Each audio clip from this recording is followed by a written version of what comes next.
সম্মানিত কৃষক বন্ধুগণ, আপনারা সবাই কেমন আছেন? আশা করি ভালো আছেন।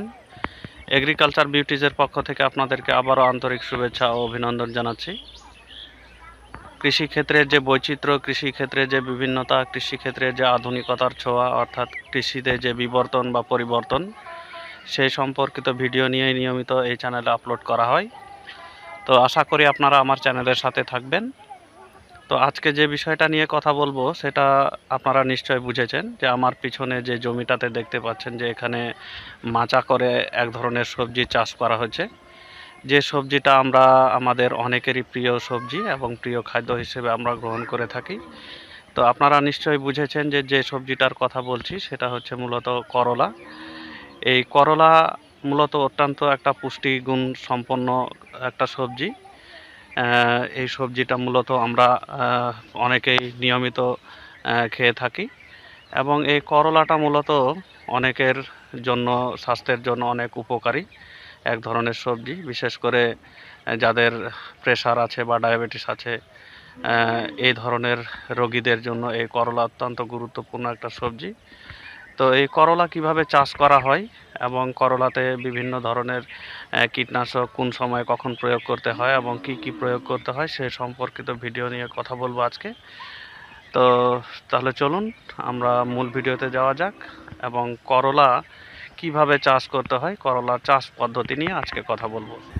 তো এখানে জাতের কথা বলা হচ্ছে যে উন্নত জাত বাড়ি করলা 1 টিয়া অথবা তাজ 88। তো এই করলার পুষ্টিগুণ হচ্ছে প্রতি 100 গ্রাম করলায় 83.2 গ্রাম জলীয় অংশ, 1.4 গ্রাম খনিজ পদার্থ, 1.7 গ্রাম আঁশ, 60 কিলো ক্যালোরি খাদ্যশক্তি, 2.1 গ্রাম আমিষ, 1.0 গ্রাম চর্বি, 10.6 গ্রাম শর্করা, 23 মিলিগ্রাম ক্যালসিয়াম, 2.0 মিলিগ্রাম লৌহ, 126 মাইক্রোগ্রাম ক্যারোটিন এবং 96 মিলিগ্রাম ভিটামিন সি রয়েছে।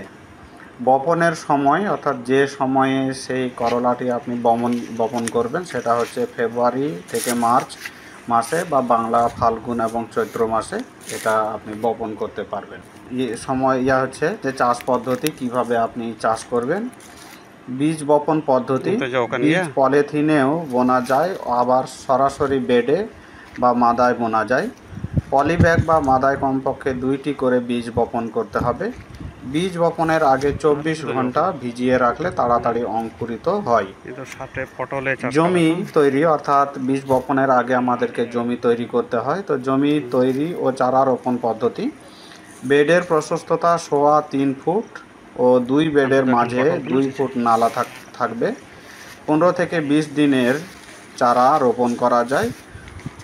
উচ্ছের জন্য সারিতে 3.25 ফুট ও করলার জন্য 5 ফুট দূরত্বে মাদা তৈরি করতে হবে। মাদার আয়তন হবে 16 ইঞ্চি গুণিত 16 ইঞ্চি গুণিত 16 ইঞ্চি, অর্থাৎ দৈর্ঘ্য প্রস্থ এবং সব দিক দিয়ে থাকবে 16 ইঞ্চি।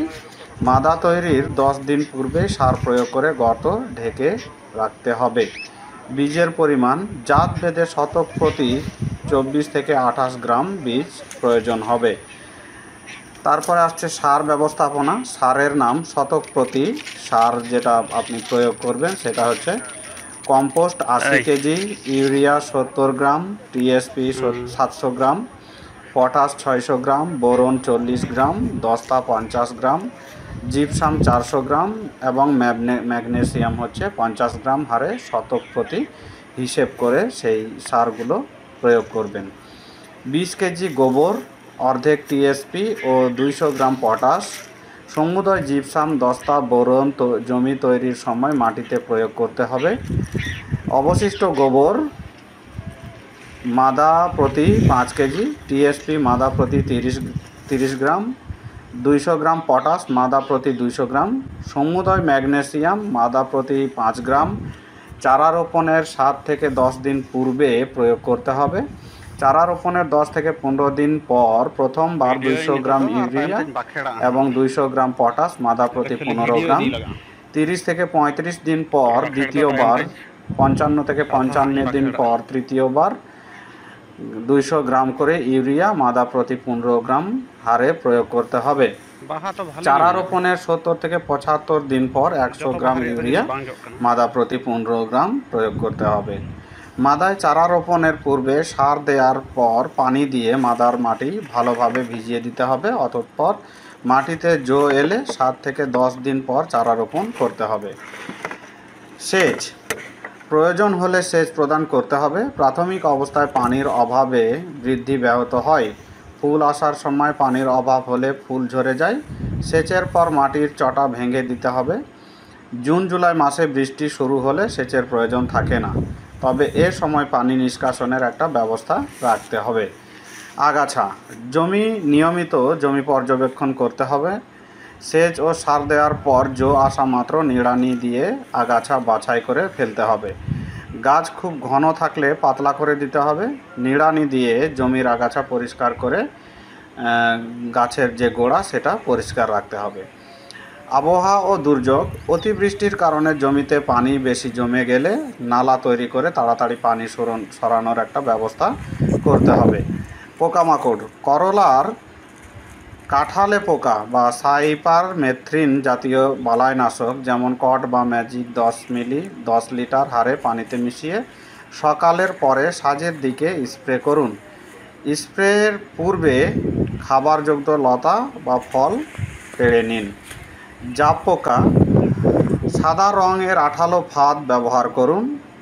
আক্রমণ বেশি হলে ইমিডাক্লোরিপিড জাতীয় কীটনাশক 10 লিটার পানিতে মিশিয়ে প্রতি শতকে স্প্রে করতে হবে 10 দিন পর পর 2 থেকে 3 বার।